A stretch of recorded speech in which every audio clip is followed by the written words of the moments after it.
Ryan Reynolds here from Mint Mobile with a message for everyone paying big wireless way too much. Please, for the love of everything good in this world, stop.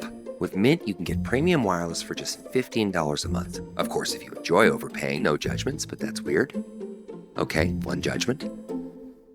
Anyway, give it a try at mintmobile.com/switch.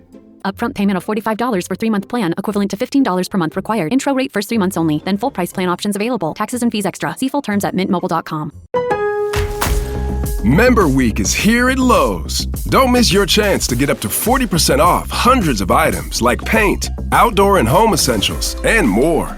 Shop our exclusive deals happening in-store and online now through May 14th. Not a rewards member? Join for free today and get ready to save more. Lowe's, we help, you save. Loyalty program subject to terms and conditions. Details at lowes.com/terms. Subject to change.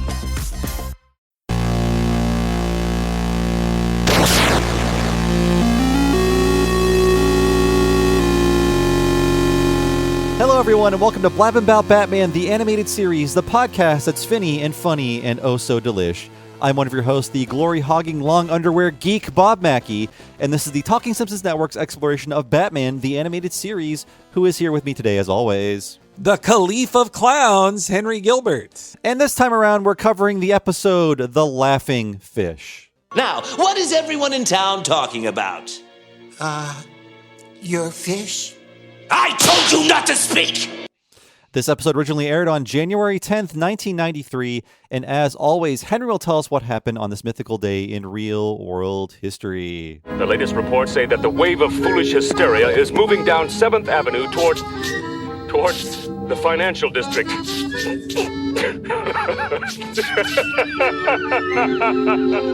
Holy news, Bobby. Elvis's official stamp is issued by the U.S. Post Office. Ross Perot launches United We Stand America nonprofit. And David Letterman announces he is moving to CBS from NBC. Wow, so the Elvis stamp, did anyone in your family vote for that? Also, did you have to be 18 to vote for which Elvis you wanted?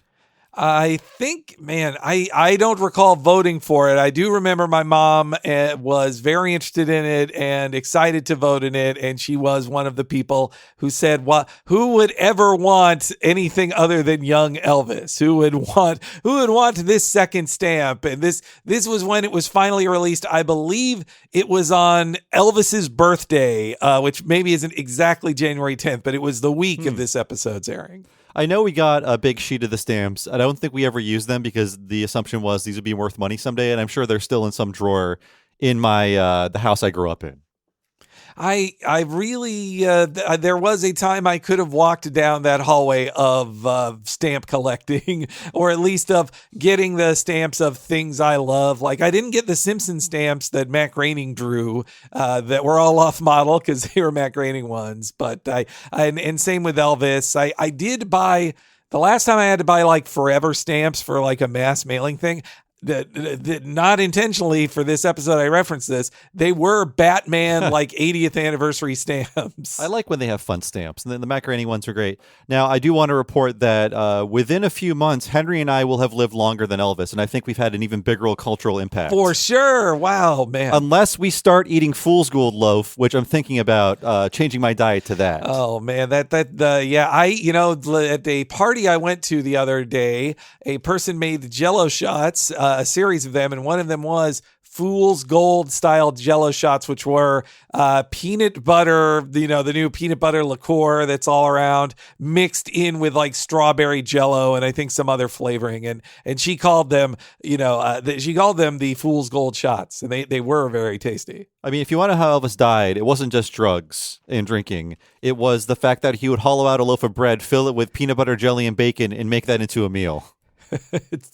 That'll get you dying on the toilet pretty soon. I also love that he was a Monty Python nerd, in his later years as well. We have Ross Perot. What's he doing? Is he standing around going, "Can I finish? Can I finish?"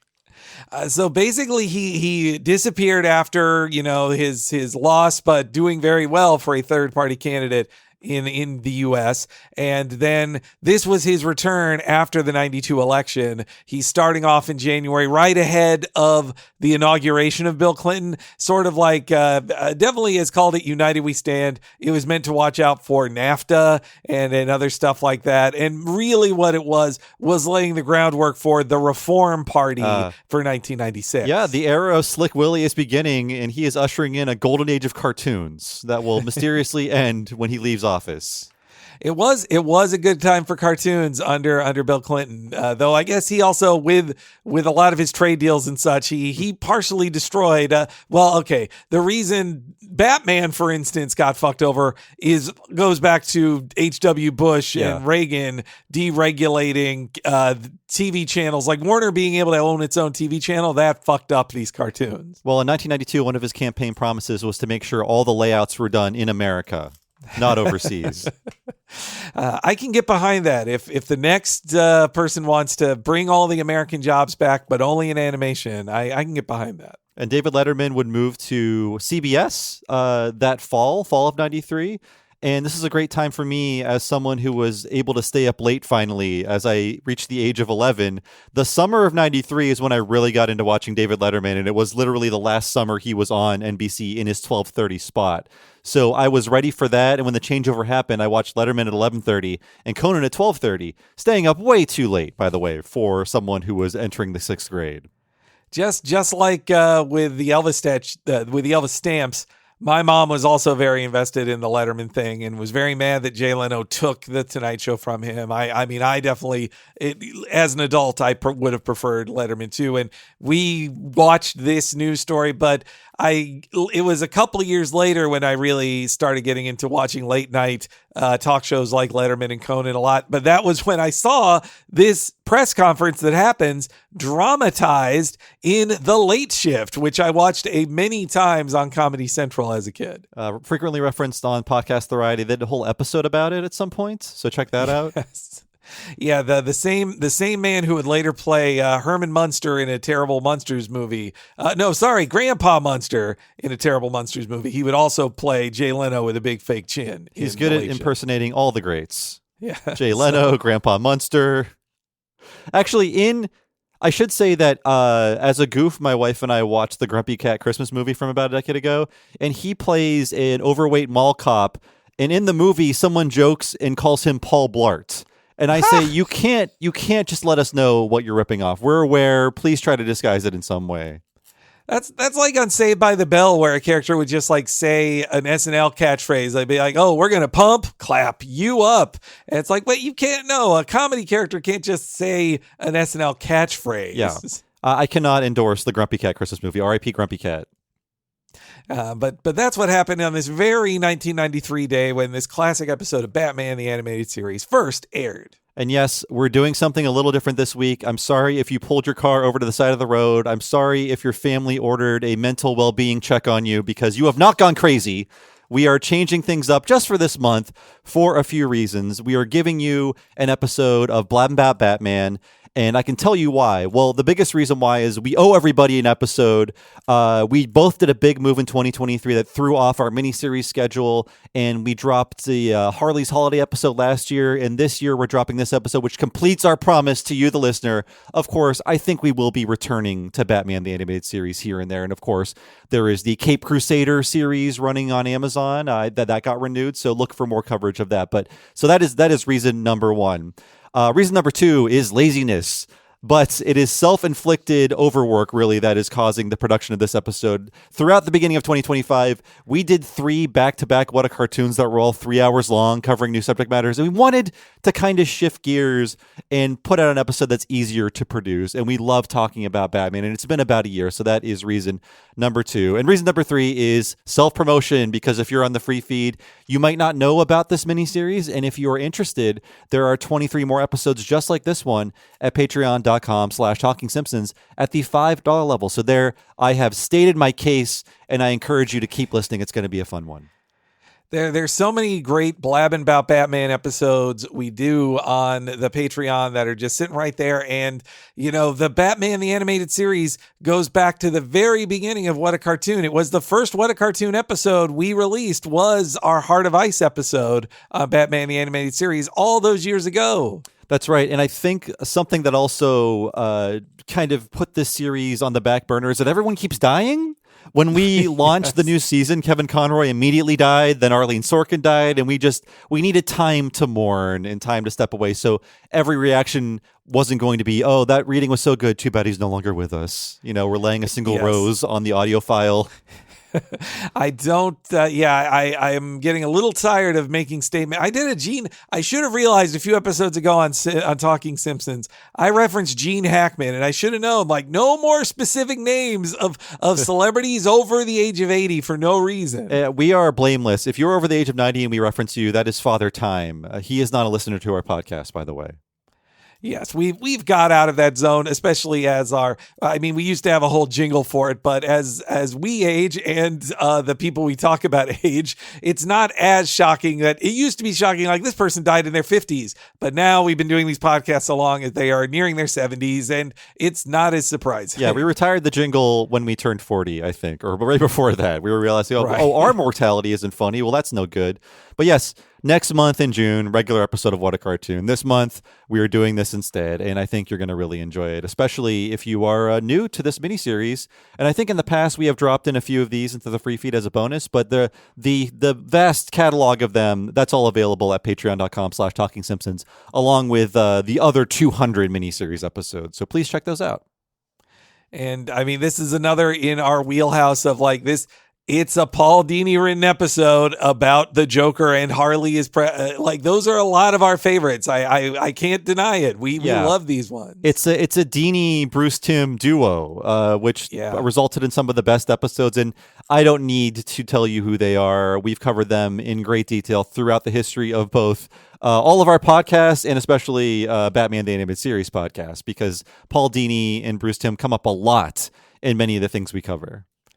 And this is seriously one of my all-time favorites. I've been wanting, when we started Blabbin', we both had a list of episodes we wanted to cover, and we've covered so many of them. This was right outside of my top 5 I wanted to do, and I'm so happy we're doing it. I don't know how much you love this one, Bob, but this was seriously one of my favorites as a kid, to the point where in 93, after seeing this, I got a book collection that reprinted the greatest Joker stories ever, I believe it was called. And the cover is a beautiful Brian Boland cover of the Joker holding up a laughing fish. And when I saw that cover, I was like, that's that episode. I got to get this. Now, even though I love the Joker and I love this series, this one I was not nearly as familiar with, because I always confuse it with, I believe the episode is called Have a Laugh, or The Last Laugh, something like that.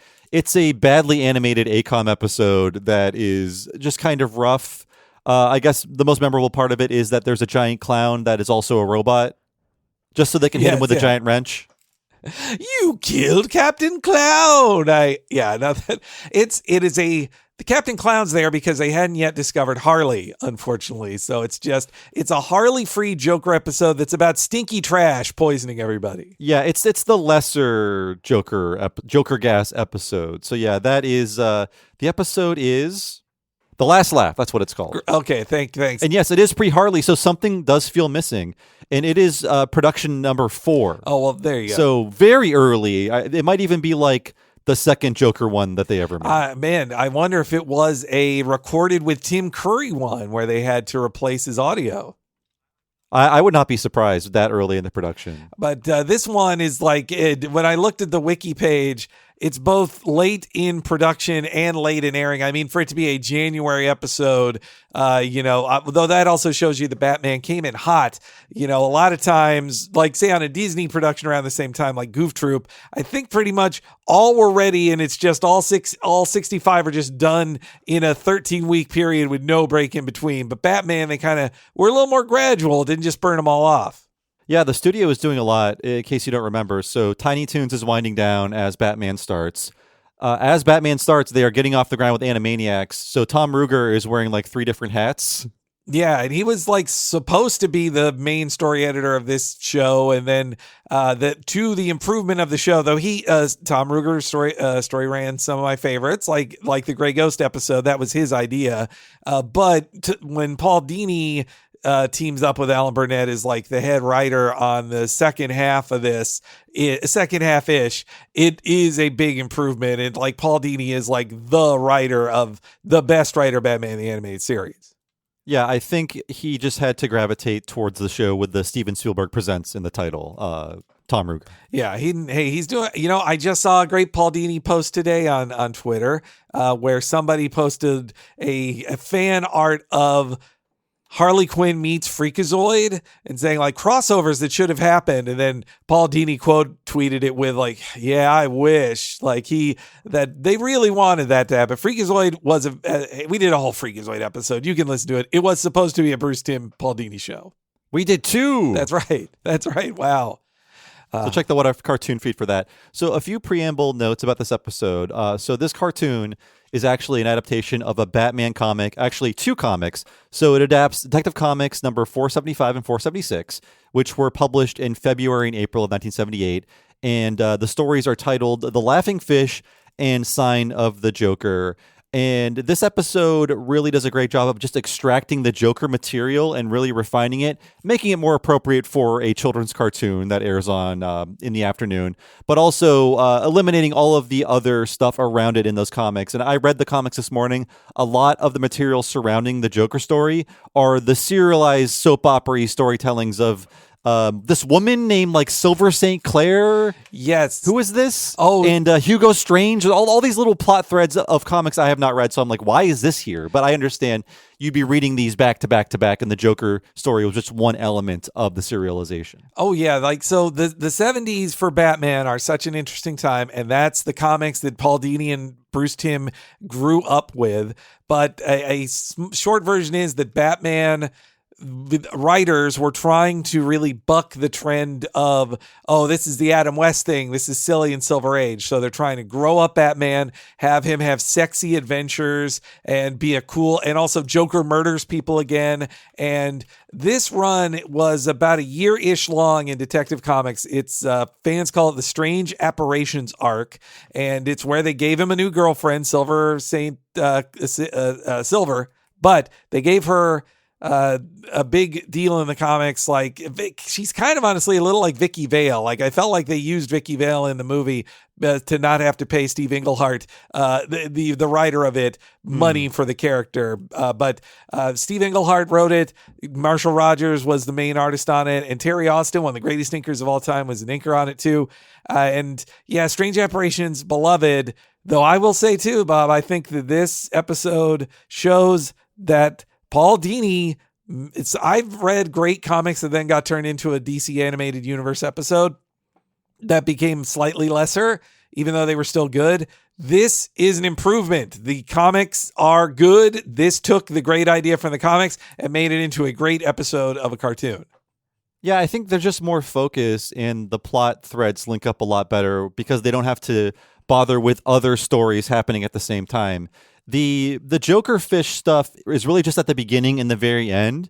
And in this episode, they choose to just really focus on the fishiness of it all. And I think that's it really improves the storyline. Also in those Detective Comics issues, you can see like Rupert Thorne, who was a big part of that book. There were several original characters just for that run of Batman that Dini, Tim, and the rest were like, oh, these guys should be in Batman stuff now. And it's nuts to think that these comics were basically like 15 years old when this episode aired, because they feel so old to me. Yeah, I mean, I did enjoy them, but I think I just need to read more 70s comics because the overwriting in them drives me crazy. This is not as bad as Chris Claremont. I did try to read some 70s X-Men, and it was all these just walls and walls of narrator text drove me nuts. There's a little bit of that here. I understand it's just part of the style that I need to get used to, but I did enjoy what I read.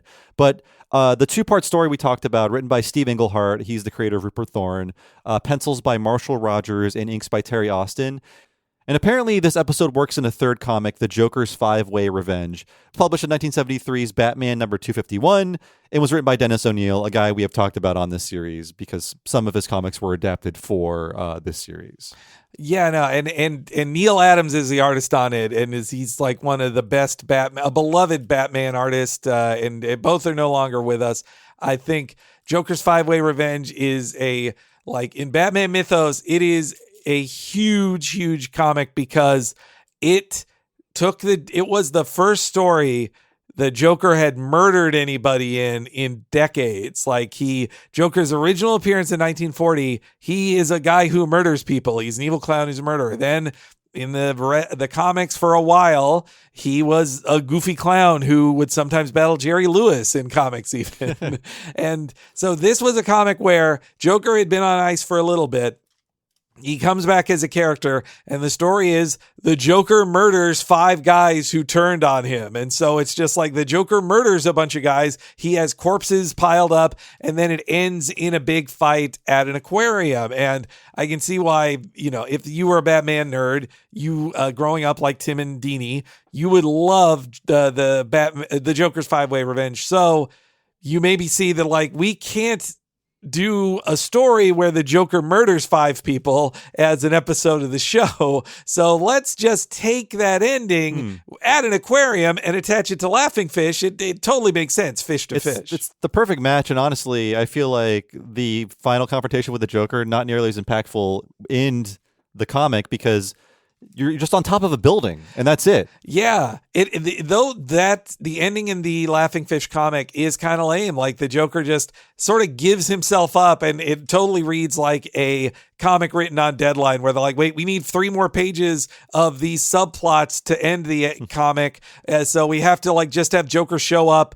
And also he gets struck by lightning. That is actually a bad writing ending too. As the song goes, the Joker got away. Now, I really enjoyed reading these online, and the most fun, because they were just scans, seeing all of the ads that I recognize that are just the most stock ads for 70s comics. We have Hostess fruit pies kicking off the issue, ads for selling grit, ads for cheap rings, things like that. All of the X-ray specs, all of the things they were still being sold in comics in 1978. Clark Bar ads, I remember seeing in there too. Yeah, it's so funny.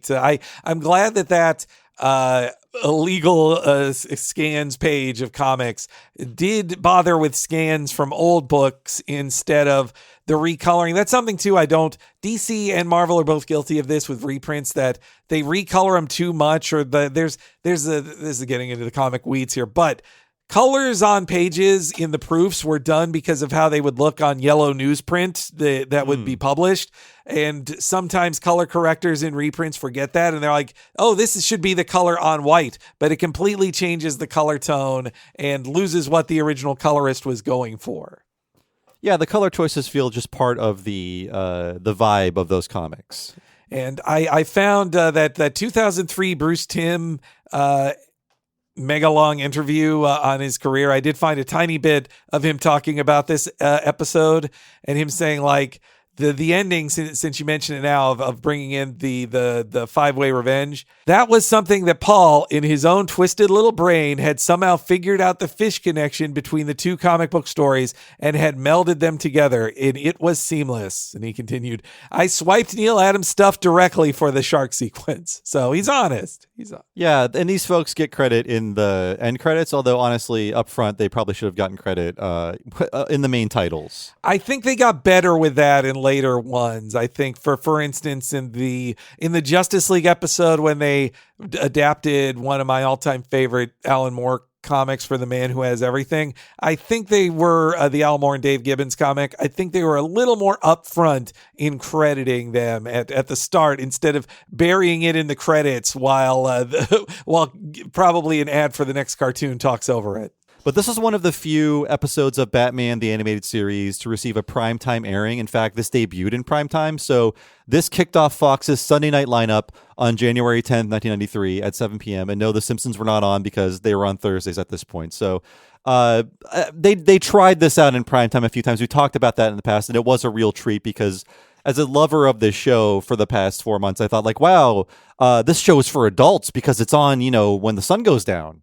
Yeah, that was what a big swing that was of Batman in primetime. I'd forgotten this was one of the primetime ones. The only one I can remember, as in like literally like sitting down and watching at night and thinking was a big deal, was Robin's Reckoning. I think I recall that one being a primetime one too. The that two-parter of Robin origin story. But to know that this one, maybe that's another reason I love this one from seeing it as a kid, because I remembered it with the added prestige of a primetime airing.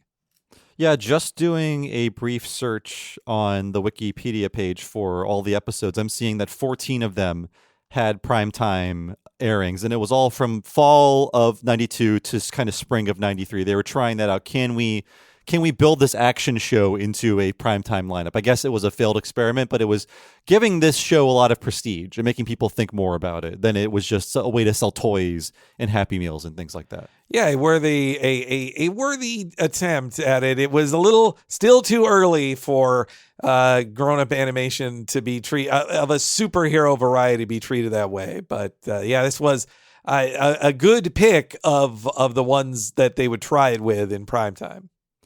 And in terms of animation, this episode was animated by Dong Yang. The layouts were done by Spectrum. We've covered both of those in the past, but I will say in terms of animation quality, it's a real B+. If only Spectrum did the layouts and the animation, it would be an A+, like Heart of Ice and the other ones, the few that they actually animated. But this is a above average looking episode of the show.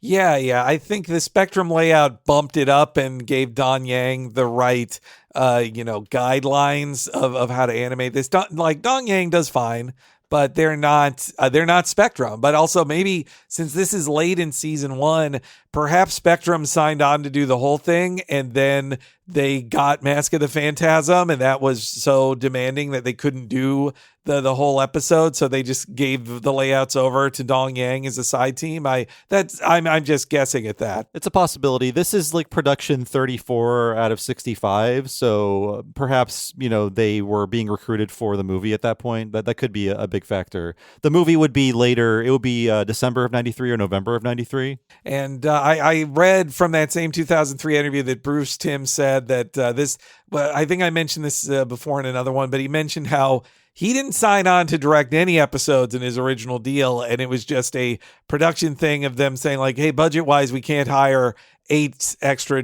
These 8 episodes can't get another director. So him and Radomski split directing, and this is another one of that where, so basically he is directing this in addition to his main job as the series director of the entire show. Very, very busy guy at this point in his life. So before we begin, Henry, you sent me a bit of Bruce Timm talking about his favorite episodes from Sci-Fi Wire. And he doesn't have a lot to add about this, but I did pull the clip of what he has to say about the Laughing Fish. I think one of our best Joker episodes was one called The Laughing Fish that Paul wrote and that I directed. That's one that I have fond memories of. The weird thing is I haven't really watched a lot of the episodes in a long time because I just for one reason or another, I just don't go back and watch them. But I'm part of it is, again, I'm kind of afraid that I'm going to watch them and go, oh, it doesn't hold up. So we'll see. Yeah, unfortunately, no commentary on this one. They didn't do commentaries for all of them. There was like 3 or 4 per set of these episodes, but none on this one, unfortunately. I think Tim, obviously, some of the most fun in the commentaries is that they did do is hearing Bruce Timm or others go like, oh, that shot doesn't work, or we wish we had a retake of that. Like, he can only see the flaws sometimes, which I totally get. Like if I had to listen back to old podcasts, I only hear the things I wish I didn't say. So I totally understand. The commentaries are fun, and you can see what they're surprised they got away with because at that point they were working on cartoons in the early aughts and the rules have changed. Yes. Yeah. I also from that 03 interview, he mentioned that originally this was assigned to Eric Radomski, and then I'm paraphrasing for the interview, but it was assigned to Eric Radomski. Eric wanted to do the Riddler episode that we covered, the If You're So Smart, Why Aren't You Rich? And so they traded because Bruce Timm's like, well, I love The Laughing Fish. I'll take that. I'll do that one. And apparently also thanks to time constraints, Bruce Timm says he, in that 2003 interview, that he boarded personally the entire third act. It's all him as the boarder. Okay.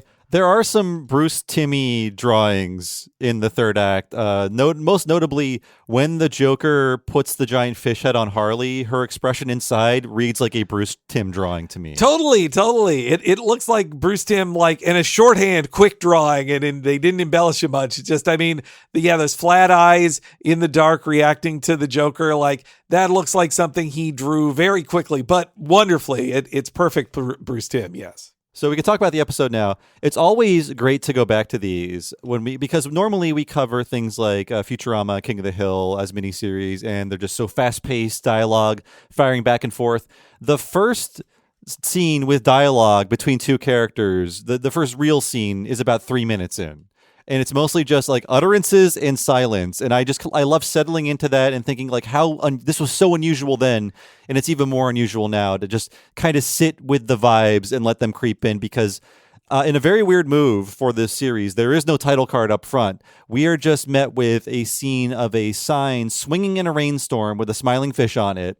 And we just get the text, "The laughing fish," superimposed. And we're just kind of sitting on that sign, swinging back and forth, not knowing, like, what does this imply? Where are we? We just know, like, there's a fish involved and the weather's bad. It's so much atmosphere, and could that partially be because they only had so much story to take from the brief Joker bits from those Detective Comics? But I too love how much atmosphere and time there is. I wish it did have a real title card because I value all of them, and but I mean it's like a painted element that swinging sign, so it's almost like a title card. But I wish they had a real one.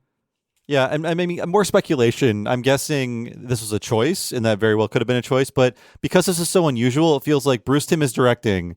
Bruce Timm is usually the guy painting the title cards. He does not have time for this. So that feels like a compromise. Let's just open with the sign and we can superimpose the text. It's very odd for this. That would become the standard with the new Batman Adventures, but this is weird. Although it's not bad, but like you said, Henry, we miss the title cards when they're not there. And I'm so sad when they go away. So anytime we could have had a title card in the title card era and don't have it, disappointing. Well, we hang on this sign for a while. We hear a thunderclap. We start panning down across this pier. We see a newspaper machine.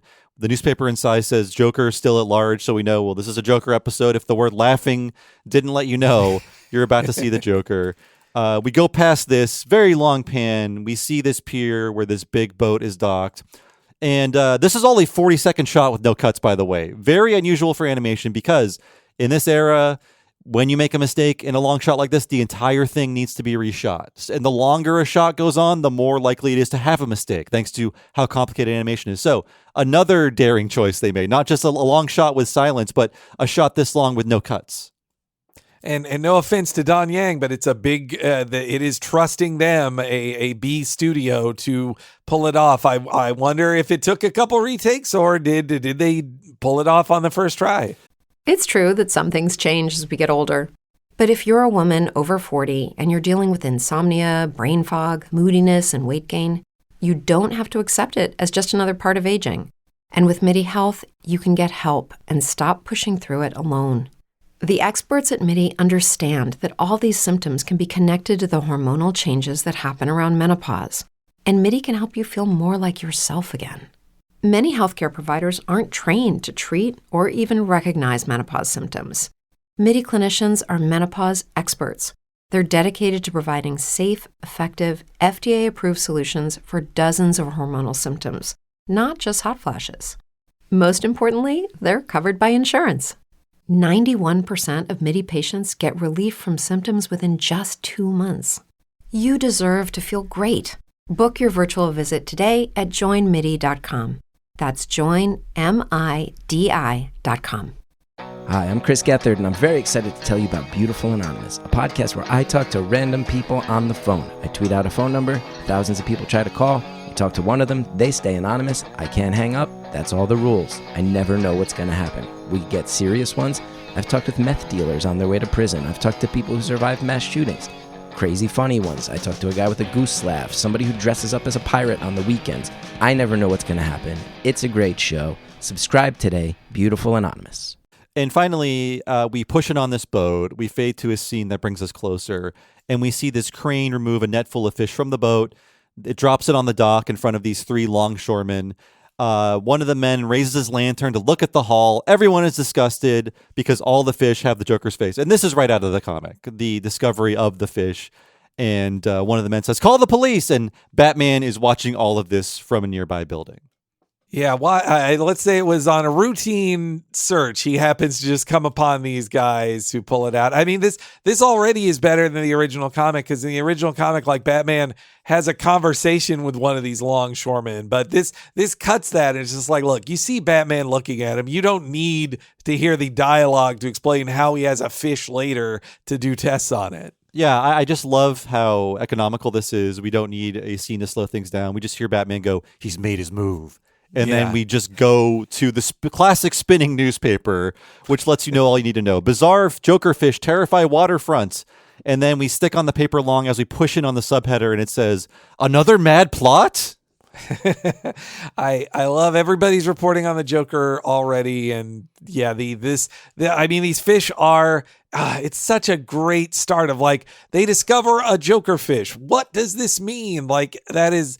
Steve Englehart in the original, such a clever start to a story, or into a story, because, like you said, it basically starts with like a sexy the comic starts with a sexy confrontation with Silver in her hotel room before the Joker fish appear. Yeah, and I'm wondering, did I read the wrong comic? What's going on here? Not knowing how this is just a recurring plot line in this era. And yeah, we're like 3 minutes in, and I think 10 words of dialogue have been spoken. We have the guy saying, "It looks like the Joker, call the police." And then Batman saying he's made his move. And then we're halfway towards the first commercial break for like Burger King. Which I wonder, with the jokes later in this episode that almost call out specific brands, were they admonished for that? I wonder with it. Well, I have Happy Meal information, which will come later in the podcast, so look forward to that. All right. So we go to the paper. We're hanging on the paper. It lowers. We see Alfred is reading it in the Batcave. Batman returns home. And Batman climbs out of the Batmobile, walks over to a table, and dumps a Joker fish out of the plastic bag and onto a tray. So he's ready to do some science. And then finally, a little over 3 minutes in, we have our first scene with dialogue between 2 characters. Let's hear it. "Dining in tonight, sir?" The dissection tray, please, Alfred. "Any idea what our happy friend is up to now?" Normal criminals usually have logical motives. But the Joker's insane schemes make sense to him alone.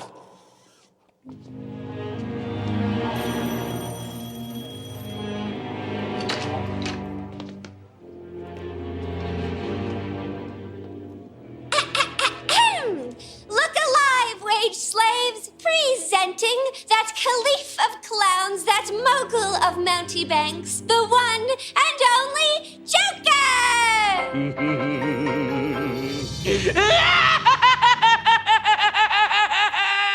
Great Scott! Actually, I'm Irish. Good morning, Mr. Francis. Please allow me to introduce my associates. Miss Quinn. Enchanty. And Messrs. Their names escape me for the moment. No matter. Yeah, we often talk about how the villains that we love will often have just random goons in these episodes, just so Batman has someone to fight before them. And I like how they acknowledge, like, they don't have names or personalities. Although I like how in the cartoon, they are classic 30s, 40s toughs. And in the comic, it's a contemporary comic. They look like they walked out of a blaxploitation movie, these Joker pals. Yes, the Joker crew in that comic are definitely very of their time, that's for sure. And but when you read this scene in the comic is almost like word for word in some cases, except there's no Harley in it. And Harley, it's a great scene on the comic page. G. Carl Francis is even the guy's name still, but Harley introducing him already heightens this and makes it more fun. Yeah, it makes you realize her value as a character. The Joker has a named henchwoman who has a personality and things to do in the scene. Like the classic, instead of saying enchanté, she goes enchanty because she's low class. Yes. And her calling him the Caliph of Clowns, like that's in the comic too. Joker calls himself that in the comic. So that's them taking it from the book in a clever way.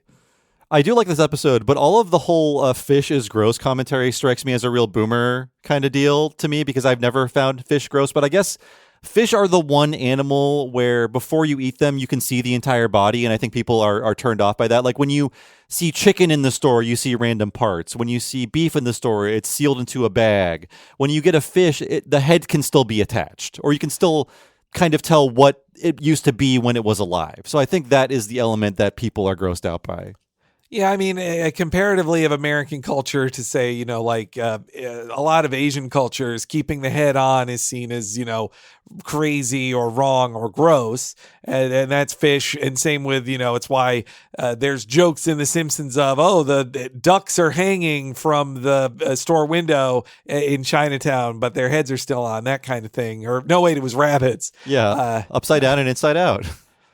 I think I did have a friend who I don't have any problems with eating fish, but I had a friend who hated to smell it. Like it was the smell of fish really grossed them out for some reason. The briny smell. Yeah, I guess any meat that has gone bad, it has a stink to it, and I guess fish has a certain stink to it. But when you order like sashimi or sushi, you're like smelling the freshness of the fish. That's when you want to smell the raw fish. Oh, it's the greatest. Yeah. It's, though I wouldn't be surprised if Paul Dini put this in here just because Arlene Sorkin maybe personally did not like fish and it's just a reference. It could be because she's really punished for her hatred of fish in this episode, Harley Quinn.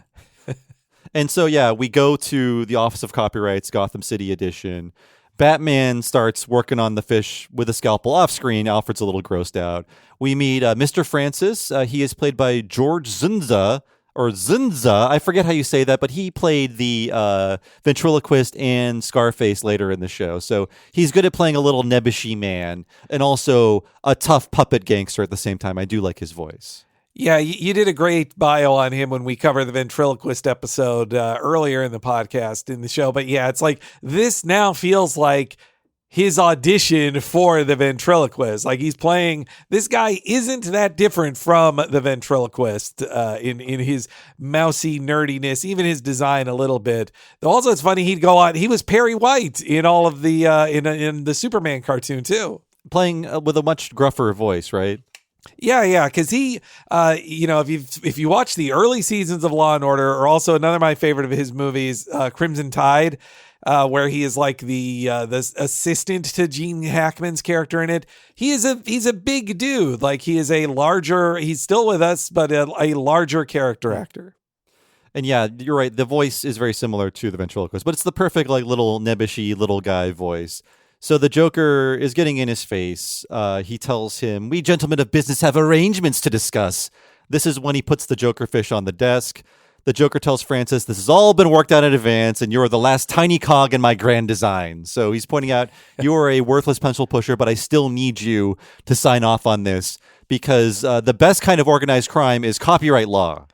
Yeah, this is like one of the perfect Joker scenes to me. It really is. Like, this is what I love about the Joker, that you can't be sure if he really didn't know this and it's just like a half thought of scheme of his, or if he did know this and the only reason he's doing it is to torture bureaucrats. And the comic doesn't really focus in as much on this element. It is part of his plot, but they have a lot of fun with the idea that the Joker is trying to work within the law, kind of. And they are also poking fun at the idea of copyright law, too. But there is in the comic, the guys kind of pushing back, saying, well, fish are a natural resource. You can't copyright an animal.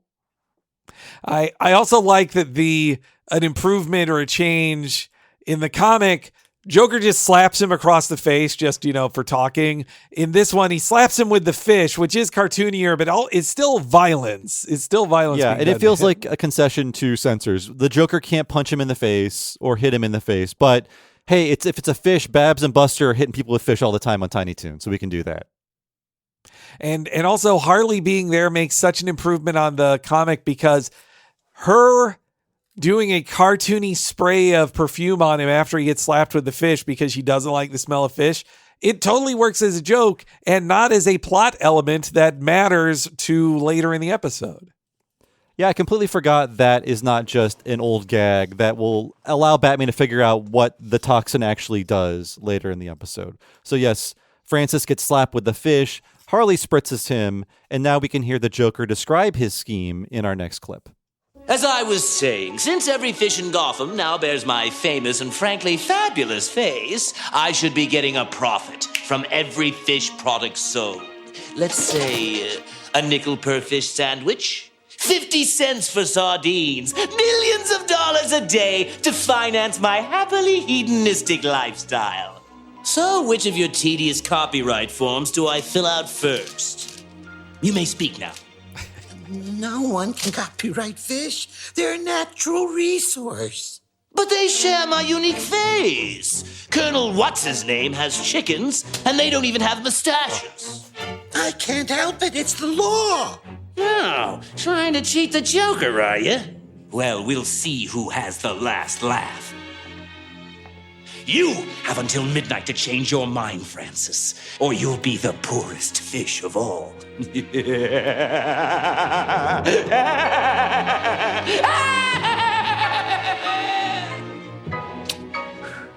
Bye-bye. He's crazy. I love that line. It's not clever at all. This little man has been forced into this insane world, and that's his takeaway. That guy's nuts. Yeah. Oh, wow. This guy, I love every second of this. I love that he points out Colonel What's-His-Name has chickens. They don't even have mustaches. That's such a great, just silly line to say. Yeah. And that was from the comic. Yes. And Colonel Sanders was alive and appearing in commercials. He wasn't a Randy Quaid cartoon character crumping on the screen. And I know I've said this before, but this is, again, why I think Paul Dini writes the best Joker, or among the best writers of the Joker ever. And I know he said this in other interviews, but when I went to a Comic-Con one year, I went to a panel of why is the Joker great, with a bunch of Batman writers on it. And Paul Dini was on it. And the person asked him, okay, well, why do you think the Joker is so beloved? And he says that the Joker is, I'm paraphrasing, the perfect bully. He will go into a room and find the guy who is most scared of him and personally attack that guy and mess with him. And I see it as Paul Dini. I'm sure he was a nerdy kid who got bullied in school, like we all were, and he took his bullies and turned them into the Joker. Like the Joker saying, "You've got until midnight tonight, or I'm going to kill you," is his bully saying, at 3:00, I'm going to pound you unless you give me some money. This is his bully taken to a next level. Yeah, and the fun, subtle psychological games where he asks Francis, what is everybody in town talking about? He answers. He gets slapped for answering. Who told you to talk? And then the Joker asks another question, and he's like, you may speak. And the guy, I'm sure he's not sure, am I going to get hit again? Yes, he's just this is also what makes the Joker and Harley relationship work so well when Dini writes it as an abusive one, but that Joker is just a cruel, abusive monster. None of his things make sense, like that, as Batman says. But yeah, this is him as the arch bully, and G. Carl Francis is a perfect mega nerd to be but he'll say it later, but I didn't do anything to him. He's begging, this doesn't make sense. Please, at least kill me for a reason that makes sense. If you want the best version of that, check out Joker's Favor. We did an episode about that towards the beginning of this miniseries. It might have been the first episode of the miniseries, maybe. That is that's really when Paul Dini got the Joker. Also, speaking of Joker being great, I think Mark Hamill brought in all of this like curly stooge stuff to this of wise guy, eh? Yeah, and later he's like, la-da-dee. He's doing the curly later. The Joker, those are his guys, right? Yes, yeah, totally. He's if he was on Mark Maron and he's like, who you guys? Like, Curly, Mo, and even Larry. Well, and Hamill is such a cornball. He loves the Three Stooges himself, I'm sure. Mm-hmm. Very, very boomer coded everything going on here. So we leave the copyright office. We go back to the Batcave. Alfred is watching a news report on the smiling fish epidemic. By the way, this reporter is just a new character. I thought it would be a reference. I looked it up. Nope, she only appears just because they probably just needed a name and they didn't have a reference to pull from. No Summer Gleason. Yeah. Well, were they just trying to save money on not having to bring in the Summer Gleason voice actress for that one line this week? Maybe, but they had to bring in this woman, so who knows? That's true. They were in a rush here. So Batman has bisected the fish. He's deduced that the Joker is not to poison people because the diluted toxin in the fish only affects them. And Alfred's like, maybe he's trying to make us all die of disgust because Alfred hates the disgusting fish too. And this is when they're interrupted by some cartoon sound effects because the Joker has interrupted the regularly scheduled programming. And we'll see that one of the Batcave TVs is playing the commercial in our next clip. They're funny and funny and oh so delish. They're joyful and jolly Joker fish. Say, Mom, wondering what to feed the family tonight? What'll I feed the family tonight? Arr, try me famous Joker fish.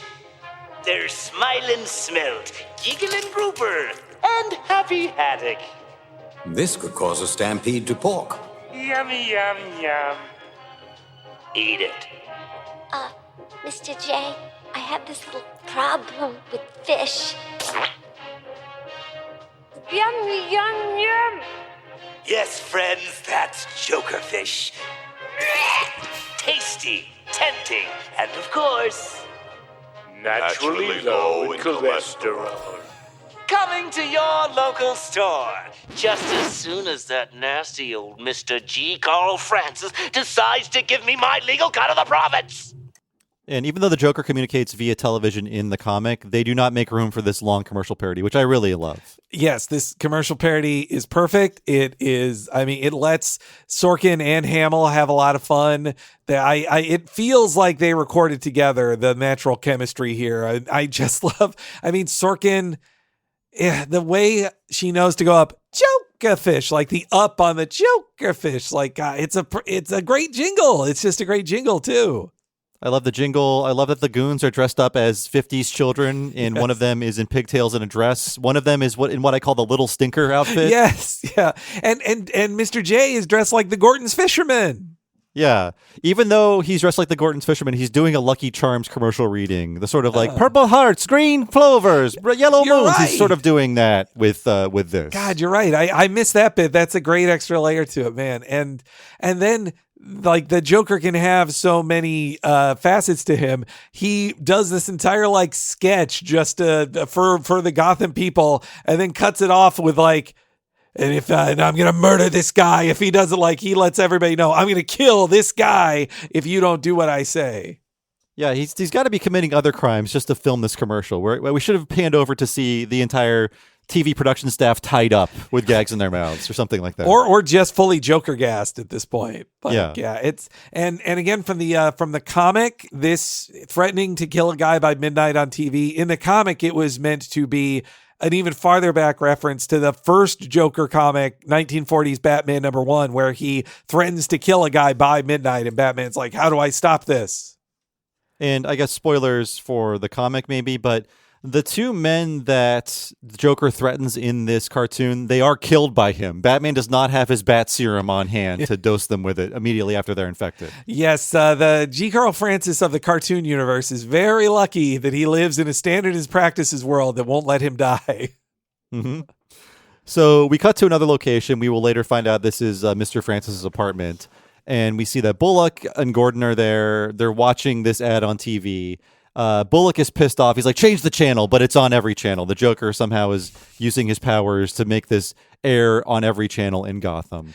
And this is when Gordon says, trace the transmission. We got to find the Joker. So the Joker is making the fact that he's behind all of this very obvious. Yeah, and in the first season of the animated series, the Joker takes over TV so much that the people of Gotham should be used to, like, well, Joker's on TV again. Guess all the TV is ruined for tonight.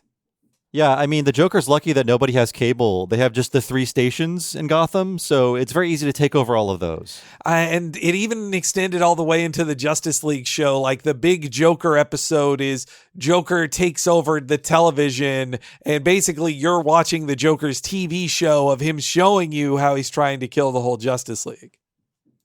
Well, the commercial ends with the Joker displaying a pocket watch and saying, I hope you change your mind, Mr. Francis, because I haven't changed mine. And they're going for something here. I think it's kind of a misfire where we get a match cut from the pocket watch 2 o'clock, but it's in the same room. So it's sort of like a match cut to the same scene. When you do a match cut like that, you feel like it's going to be in a different location, but we're just back in the room again. But I like the ambition. It just feels like a bit of a misfire. Yeah, you're right. I didn't even read it first as a match cut, though that's totally the intention. But yeah, by not leaving locations or really having much of a like time cut, even it doesn't read the same as they wanted it to. So Bullock is here, and he's letting Francis know, I've got men posted at every window and door. Nobody's getting in tonight.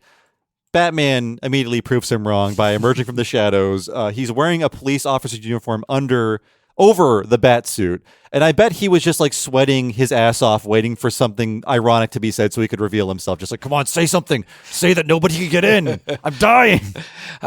I gotta embarrass you, Bullock. Yeah, it's he's waiting the whole time just to goof on Bullock. Like there isn't Bullock or a Bullock equivalent in the original comic either. It's just him with Gordon. And Bullock, just like Harley, a great addition to this story to have a cop there who's like, this Batman character, I'm sick of this guy. I like how Bullock just figures it out without any assistance. And then the Joker's like, well, if he can figure this out, Batman is going to be here in 5 seconds. Yes, that's great. Bullock is a great addition to this too. I love it. It starts here with just him letting you know, like, officially, Gordon, I do not like that a masked vigilante just gets to show up and interfere with police work. Yeah, and Gordon's like, well, nobody knows the Joker better than Batman, so he's on the case. And Bullock, that's when he storms off saying, glory hogging long underwear geek. Great line. This is when Mr. Francis pleads with Batman. He's essentially giving his I'm just a little guy speech. Like, I'm a paper pusher. What can I do? It's a perfect little nebbishy voice. And Batman's like, well, yes, the Joker finds crime funny, and you're a part of the joke here, jerk. Yeah. Like, I have very little sympathy for you. I also like, this is a Dini improvement from the script too, that like, Batman only figures out the thing after it happens, but Batman actually, just from a one-off line, Francis says, he deduces, it makes Batman a better detective. He does some deductive reasoning right before. So we cut to a truck with a big fake smiling swordfish on top. We see the text friendly fish distributors on the side. It parks, and then we cut to a close-up of the swordfish elevating at 45 degrees. So this is clearly a weapon. And things are getting a little more intense inside because we go back to Mr. Francis's place. He starts itching himself. Batman's like, are you okay? And Francis is like, oh, everything's been so crazy today. I haven't even time to rinse that gunk off. The Joker's girl squirted on me. And that's when Batman, without missing a beat, is like, get this man to a doctor. But it's too late. If he'd, it shows Batman is a good detective, but he can't do everything. Yeah, as soon as he finds out that Harley Quinn squirted something on him, he's like, well, you're going to be dead if we don't get you to a hospital. But everything is happening at once. The clock strikes midnight. The swordfish launches off of the truck that's parked outside. We get this incredible POV shot with this budget of the missile as it's coming into the room and almost hitting Mr. Francis. They're doing the camera animation the camera movements within animation. Very impressive. Batman saves Mr. Francis from being impaled, but this is when the fish starts leaking gas everywhere. Yeah, it's that had to be Spectrum. That says Spectrum all over the that in shot everything moving bit, and that to learn that. No, it wasn't just that he tried to impale him with this flying Marlin, the Marlin missile, but also that it's going to then the gas comes out. But even that isn't it. Like, this is a great Joker plot that, like, also if Joker had put poison gas in there, maybe he could have killed more people, but that's not the point. He just wants to kill this one little guy. And in the comic, it works. Yep. Batman is not there to give him the serum. And then we go to Act 2 here. We're back in Mr. Francis's place. There's a hole in the second story window where the missile entered. We see purple smoke coming out of it. Everybody is coughing and gagging as the smoke clears. But then we see a very bad sign. Mr. Francis has the Joker gas symptoms, the classic laughing, the classic your face is transforming into this horrible grimace. Batman, like I said earlier, has that inoculation gun, which also kind of knocks the person out as well. This podcast is sponsored by Talkspace. May is Mental Health Awareness Month, and Talkspace, the leading virtual therapy provider, is telling everyone, let's face it in therapy. By talking or texting with a supportive, licensed therapist at Talkspace, you can face whatever is holding you back, whether it's mental health symptoms, relationship drama, past trauma, bad habits, or another challenge that you need support to work through. It's easy to sign up. Just go to Talkspace.com and you'll be paired with a provider, typically within 48 hours. And because you'll meet your therapist online, you don't have to take time off work or arrange childcare. You'll meet on your schedule. Plus, Talkspace is in-network with most major insurers, and most insured members have a $0 copay. Make your mental health a priority and start today. If you're not covered by insurance, get $80 off your first month with Talkspace when you go to Talkspace.com and enter promo code SPACE80. That's SPACE80. To match with a licensed therapist today, go to Talkspace.com and enter promo code SPACE80. It is helpful, though I think they can't get too nasty in this TV show, but in Mask of the Phantasm soon after this, they will get nasty enough to be like, hey, what actually happens if you take the Joker toxin and it doesn't instantly kill you is you stay up for days on end laughing until it finally comes out of your system and you go kind of crazy like happens in that movie. Yeah, I like how the movie luxuriates in the effects of the gas, where the show's like, okay, if you get gassed, we can do the scary face for about 5 seconds, and then you get the inoculation immediately. His rictus grin, they even got away with that much of the scariness is impressive. Maybe too, this is why this was picked as one of the primetime ones, because this is a kind of scary episode for the kiddos. Yeah, especially, I mean, we'll get to it, but the ending is particularly morbid and could be kind of scary for the kids, although this would eventually go into the afternoon rotation without any censorship. But I can see why, like you said, Henry, they're looking for the more adult episodes, or the episodes with characters the adult audiences would know. So after Batman helps Mr. Francis, he explains why he was the only one affected in our next clip. You'll be all right once the anti-venom kicks in. I don't get it. We all breathe the gas and we're not smiling. He didn't want us. That gas is one part of a binary compound. The Joker exposed Francis to the other part when he threatened him this morning. This just in. Former copyright director G. Carl Francis will be taking an extended vacation. Looks like he's having more fun already. But I'm not happy. If I don't get legal claim to my fish by 3 a.m., the number 2 bureaucrat, Thomas Jackson, will feel my wrath. And now, Batman, because I know you're watching, here's a message from our sponsor. They're finny and funny and oh so delicious. So in the comic, that Thomas Jackson guy, is he related to the Copyright Office? I couldn't tell. He just seemed to be like a random powerful bureaucrat in Gotham. Yeah, they don't. You know what? I think in the comic they don't make it as clear he's the next guy in the food chain as this one. Yeah, I think this clarifies it a bit more than the comic does. I think, and I love that it's 3 hours later. Like, this is midnight, and he's like, "Well, at 3 a.m. I'm going to kill this next guy." So his plan was already very well. I guess he said it earlier. This has all been planned far in advance. Yeah, like, the giant fishing pole prop has been set up in the aquarium. This all kicked off like before Mr. Francis clocked out at the Copyright Office. So it started like at 4 o'clock, and now we're at past midnight. No, I guess that's how Batman puts it too. Like, he's made his move. Like, the Joker has planned all of this out so far in advance. It was just him making his first move with the fish debuting. So then after this, we go to the home of Thomas Jackson. We see a lot of police coverage outside. We see the silhouette of Batman through the window. We cut inside. He's watching the skies. It's more atmospheric. Thunderstorms are happening. And again, the deadline is 3 a.m., so all happening in one night. Bullock still trying to fight back against the Batman inclusion here, but he's immediately shut down after being briefly humored. The Gordon's like, yes, I know you're mad, but also shut up. Yeah.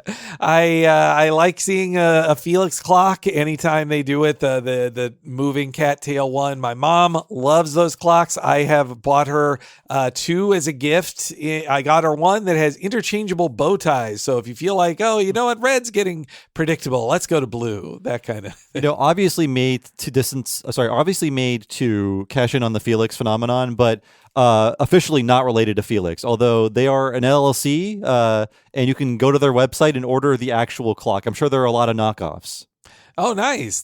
Yeah, I figured. Yeah, I guess I call it a Felix clock unofficially. Yeah, now, of course, I as a kid had a Garfield version of this very clock on my wall for many years in my childhood bedroom, and I have been tempted to buy $100 official Ghibli clock of it's Totoro. Oh no, sorry, it's the Cat Bus Felix clock style clock. Now, I'm sure if you were a tourist and you wandered into the Kit Kat clock store and said, you got any of them Felix clocks? They'd say, now, we understand there are other black cats that look like this one, but they are distinct, and this is the original Kit Kat. Do not draw any comparisons to the existing character of Felix, who will enter the public domain in 2029. In 2029, they better change those to officially Felix clocks then. Yeah, actually, I don't know when Felix enters the public domain. I'm going to look that up now to see if I can get an answer. Gotta be soon. If him and Steamboat Willie are contemporaries. He might already be there. Ooh. Hey, you can make any Felix crap you want because it entered the public domain January 1st of 2024. Hell yeah. All right. Well, then now I need to see if there are official public domain Felix clocks that are literally though you know what? If you make it look exactly like Felix, then it doesn't look like the Kit Kat clock you mentioned. Like then it wouldn't look exactly like that clock. That's true. But now on our Patreon, we can just post Felix cartoons without getting sued. Or getting a takedown on YouTube. That should be on our YouTube channel now. Just all the Felix classics. Every Felix cartoon known to man, except for the 90s series. I think that's still covered under copyright law. Being produced at Film Roman at the same time as The Simpsons. Yeah, not a bad show. Back to this good show, though. We're in Thomas Jackson's house. We see the Kit Kat clock. We see that it's nearly 3 a.m. And Gordon and Bullock are both confident the Joker won't be making good on his threat. They should know better at this point. The Joker does not give up, but hey, they're trying to be optimistic. And eerily outside, we cut to a shot of a cat creeping around with a fish in its mouth. We know things are going downhill.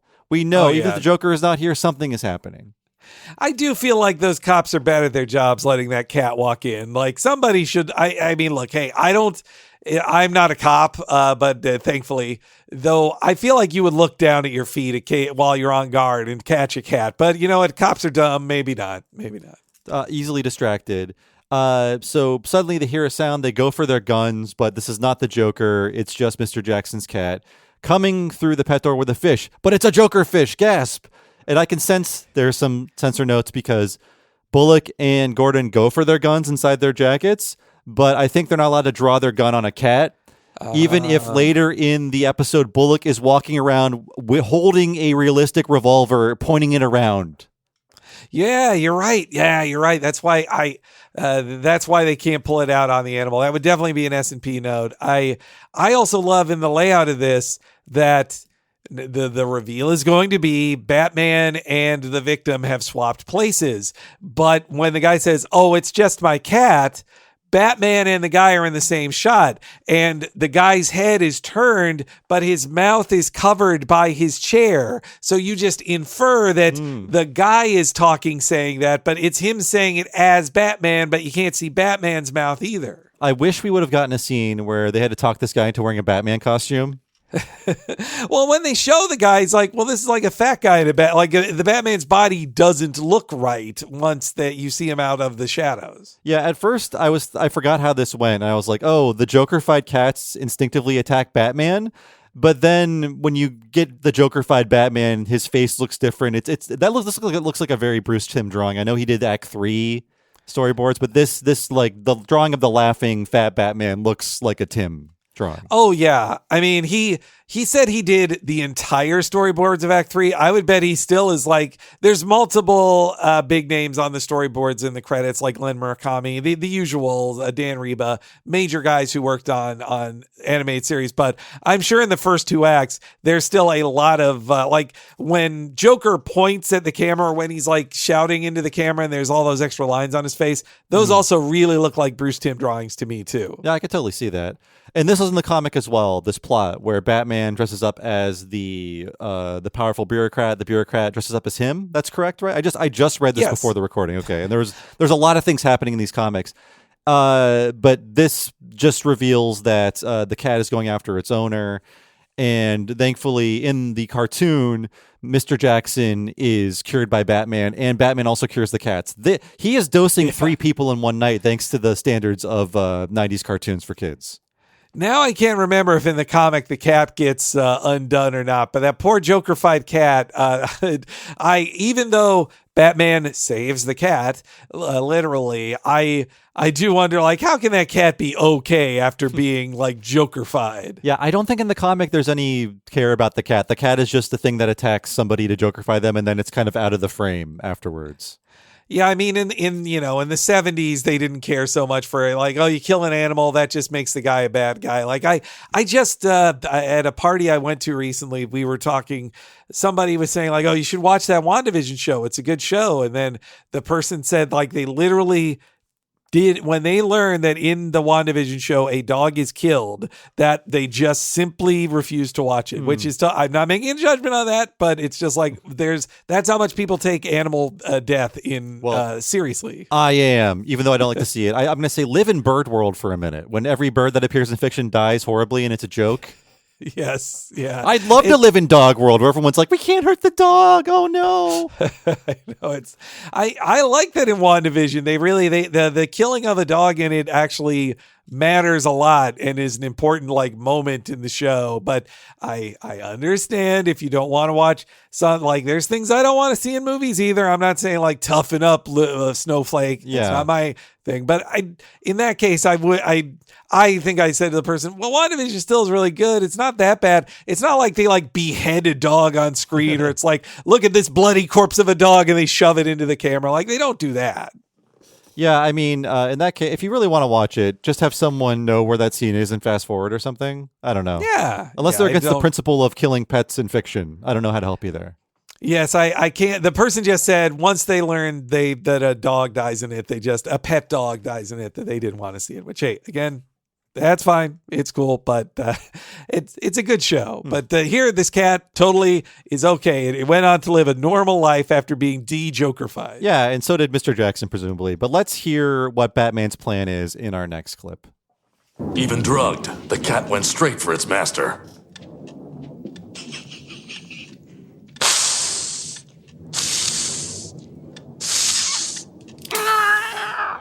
Oh, this is your standard, commish. Your pet bat's playing dress up while a Joker's popping off pencil pushes right and left. Well, I ain't sticking around to see who's next. I got my own methods. Bullock! Commissioner, have a look at this fish. It's a Japanese tang, not native to Gotham's cold waters. So, where did it come from? Yeah, I forgot if Bullock was around for this conversation, but no, he figured this out on his own. It's great. I thought they were going to make a joke. I didn't remember the Bullock plot as perfectly as I remembered all the Joker things. But I thought they were going to make a joke out of it that like, oh, Bullock discovered it by accident, or that Bullock was going to be revealed to be like Robin in disguise or something. But no, Bullock did all right detective work. Just like in another one we covered on the Patreon, A Bullet for Bullock, right? Yeah, that's a great episode. And just him running off, and I mean, the way he explains it later is great. But that this connective tissue, like how Bruce Timm put it, that in Paul Dini's twisted little brain, that's how Bruce Timm put it, that he found this great connection. It's so clever. Like, here's a fish. It must be from a fancy aquarium. It's a great place for a third act. I really like where it ends up. Any kind of like well, it's not abandoned, it's being remodeled, but it does feel like a Batman touch where things in Gotham are under repair or in disrepair.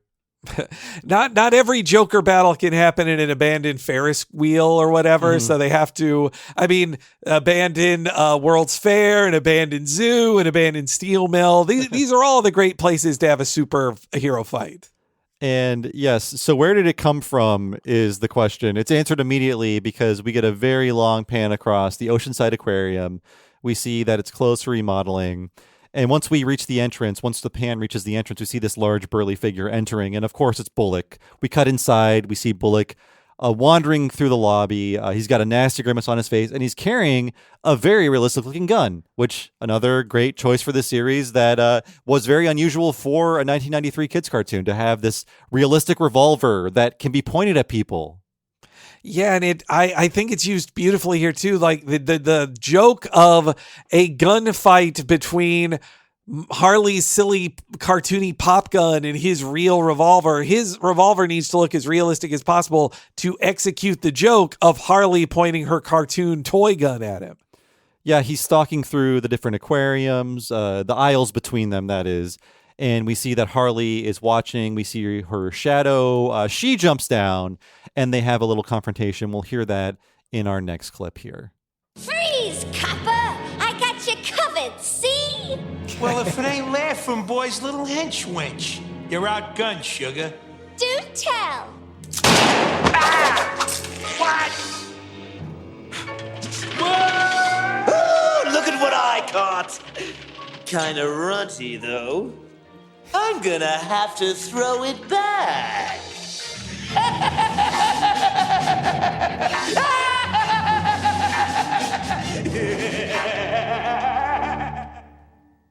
So Harley does fire her big novelty gun at Bullock, but it explodes. The bullet or whatever explodes and wraps him in colorful streamers. That's how he's undone by Harley.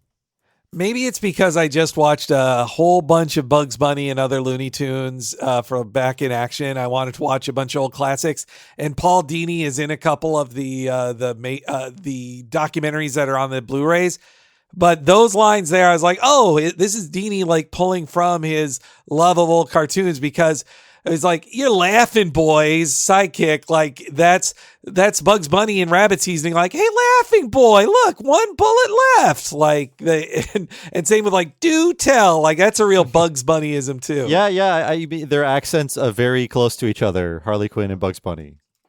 She is a very Bugs-like character, and for a time, until it got delisted in Multiverses, the video game, you could battle them against each other. Why bother keeping it online? All that work went into it with all those characters people love. Just throw it away. After people have paid for season passes, like just not only cancel it, but also like take it offline immediately, so people can't even play with all those characters that they paid real money for. Burn it and then burn the ashes and the memories. Why have anything?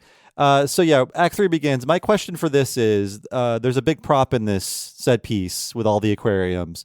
The Joker grabs Bullock with this giant fishing rod, essentially like a big fishing rod you would use to catch swordfish, but even bigger than that. I want to know, like, why is this in the aquarium, and why is it attached to a platform that raises to the roof? What's going on here? Then my workaround for it is that it is the Joker installed it himself, and then that's why it's so faulty. That's my guess. It seems to be an established giant fishing rod, because the ceiling is built for it to raise through the roof, and that's how later the Joker knocks himself out, because there are boards placed over that because the building is under repair, so he kind of conks himself on the boards on the way out. It's kind of a clumsy setup that's not communicated that well. That's another fault of this episode, but I'm just wondering why the fishing rod is there in the first place. Oh, you're right.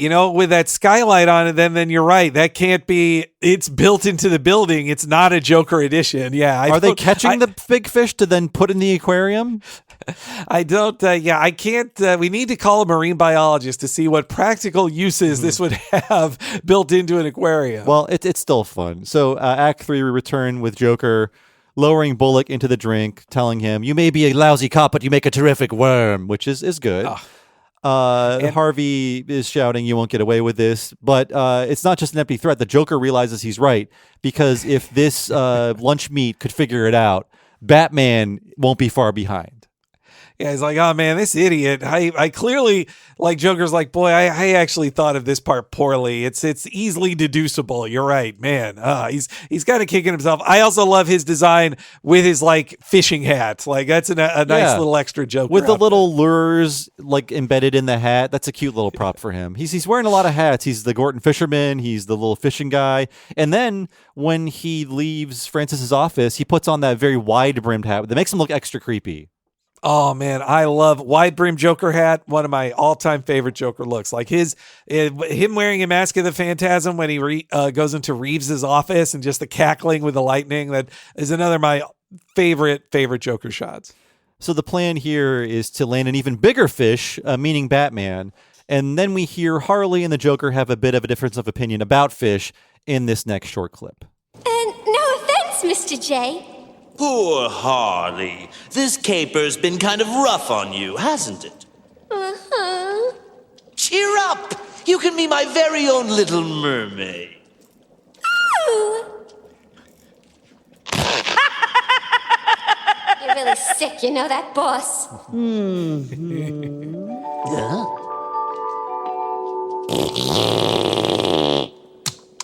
And no, the Joker was not shitting his pants. That was a whoopee cushion he was using to alert his goons. Although, he didn't install the giant fishing line. He did install an alarm that plays his theme song. Joker knows his own theme song and writes it into it. Yeah, that joke. So do you think that's them getting it away with an adult joke of, you're really sick, you know that, because she's a reverse mermaid? It could be. There's also a little nod to The Little Mermaid, the movie. Like, you'll be my little mermaid. Yeah, you're right. It's them taking a little knock at Disney.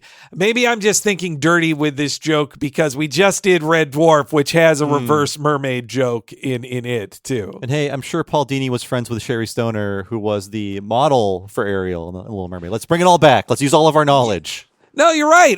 He was in the same writer's room on Tiny Toons, like, while doing this. So I bet you this totally was just like how Arlene Sorkin keeps saying things that are references to her real life and what their relationship as friends were. Same deal with, I bet you this is a little shout out to Sherry Stoner. I think it's entirely intentional. I think so. But the Joker, he signals to his goons to shut off the power. We see them holding these harpoon guns. They don't really get to use them, I don't think. But now the aquarium is shrouded in darkness. The Batmobile is arriving outside. I love how we cut into the cockpit and we get a painting of Batman, just a profile painting of Batman. I love whenever they cut to paintings. And then we cut to the Batmobile, which is itself a painting for this bigger shot of Batman climbing out of the cockpit, essentially using the momentum of the Batmobile to grapple up to the top of the aquarium. It's a very neat shot. He's not just going to park very slowly and then climb out and try to open the doors. He's going to use the Batmobile as a way to get himself on the roof. And it's the Batmobile driving down this very long Gotham pier. Like, yeah, that shot of Batman, it is also like a pure Tim kind of drawing of that kind of profile of bats, like looking grumpy. Like that is and the painting of it, whoever did that did a great job. And then we cut to a shot from the inside. Batman is looking down into the darkness through a shattered skylight. This choice, I feel like, he was not allowed to break the skylight himself. He had to arrive to see a pre-shattered skylight. We're halfway through the production run. I think Fox is like, stop breaking glass. You got to stop breaking glass. Yes, totally. That's why they wrote a scene of like Batman breaks skylight, and then they were told like, nah, we can't. Okay, like so that it already is broken, so we still get broken glass. He just didn't get to break it on screen. And I like the amount of care they show. He's attaching this cable to the outside of the window to the frame to lower himself down, but they put a lot of care into showing like how he attaches it. They don't just cut to a shot of him lowering himself down. I like to know about the logistics of how he's doing this stuff. That's a difference between a cheap cartoon and this cartoon. Like in old Spider-Man cartoons, and by that I mean even just 10 years before this, like early 80s Spider-Man cartoons, his webbing is just, he may as well be swinging from the sky. It doesn't matter where his webbing is. They want to show you, and that would have been in the Super Friends cartoons with Batman too. They want to show you, no, Batman shot his grapple onto this thing and he swung from it. And we get some great vibes up next with a lot of silence. So Batman starts looking around in the darkness with his flashlight. All we see are the silhouettes of Batman, the aquariums, the fish inside, and all we hear is the bubbling of the water. So they're luxuriating in the emotion and the vibe without necessarily a lot of things happening or a lot of people talking. So we get a bit of that kind of exploration with Batman. And all that flashlight stuff to set up on basically it turning into a spotlight to the discovery of the Joker. Yeah, he peers in one of the aquariums, he sees the Joker fight fish, and then the Joker gets a theatrical reveal, like basically from the feet up, as Batman is using a very powerful light to reveal him. That is so bigging up the Joker and giving him so much importance of like the Joker. It's not like a shocking reveal for the audience. And we've seen the Joker in more scenes than the Batman in this episode. And yet it's like, who is it? It's the Joker. And he's already posed. He knows like this is my big reveal. So he's got to do a really cool casual pose, kind of leaning against an aquarium. He's a badass. This is my favorite Joker. Just perfect every step of the way. And let's hear him make his appearance in front of Batman in this next clip. Now, this fella here came with his own grin. See the resemblance? And check out my catch of the day.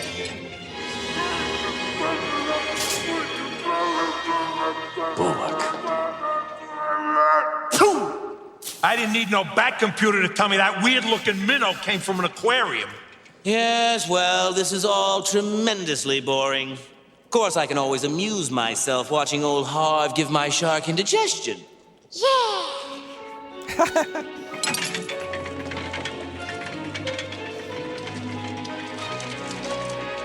Wait! Let him go. I'm the one you're after. Gee, and let my little guppy go hungry? I don't know. What do you think we can do about that? And yeah, I'll give credit to Bullock. He did not need a computer, bat computer or regular computer, to figure out where the Joker was. It is great. He points out, like, I didn't need no bat computer, making fun of how everything's like the Batmobile, the Batarang. He's dunking on him. And yeah, I love, like, then Joker is just bored with it because he knows, like, yeah, this is pretty obvious. Oh, well. Hey, this was a very intricate plan. One part had to receive less attention. We see the shark in the tank, very cool shot, a very Bruce Timm shot of the Joker turning to show you his profile as the shark passes to see, like, oh, we both have the same evil smile. Yes. Yeah, I love that. See the resemblance? Another perfect shot, too. Also, I love how Harley... They want to play around with how guilty of how bad is Harley, how many crimes does she commit on the scale of the Joker or not. But when she goes, yeah, like she's excited to murder this police officer. Yeah, I mean, she's partially responsible. She's a vital cog in the Joker operation, not the tiny cog that he wanted Mr. Francis to be. So after Batman makes his proposition, we go to a new scene. We're back on top of the shark tank. The Joker has the giant fishing pole there. We see the Joker there with Harley. She is cuffing Batman's arms behind his back with steel shackles. And the Joker has finally reached an agreement with Harley. He believes now fish are disgusting. And this is when he proposes Joker burgers instead of the fish plan. So that's, if he kills Batman here, he's going to move on to putting the Joker toxin in red meat. And talk about a happy meal, yes. Right? Yeah. Talk about a happy meal. And I like how they use this gross prop of he's going to chum the water with this meat, but he pulls a big clump of ground chuck out of a paper bag, like fresh from the butcher's shop.